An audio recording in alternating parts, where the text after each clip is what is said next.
Sa mundo na puno ng ingay, opinyon at kalituhan, may isang tinig na hindi nagbabago.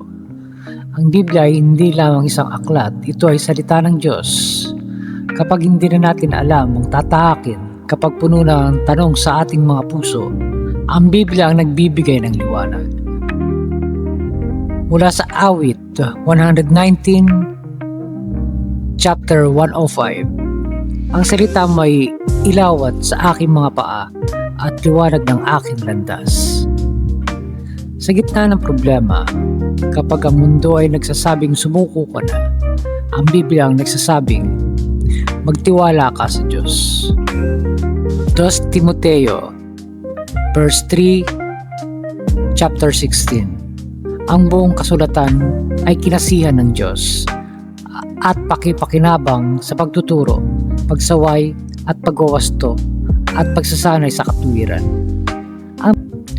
Ang Biblia ang nagtutuwid ng maling landas, nagpapalakas sa nanghihina at nagbibigay ng pag-asa sa nawawalan. Walang ibang nakakaunawa kapag tahimik ang paligid, nagsasalita ang Diyos sa pamamagitan ng kanyang salita.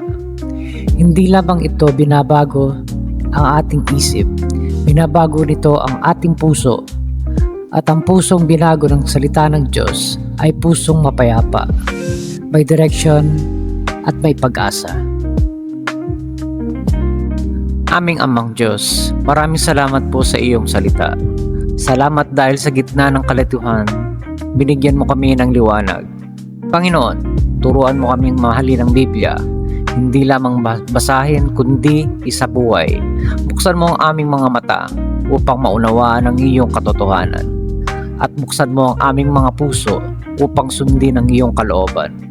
Sa bawat desisyon, sa bawat pagsubok, naway ang iyong salita ang aming maging gabay.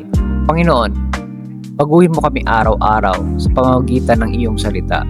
Ito ang aming panalangin sa iyong pangalan. Amen.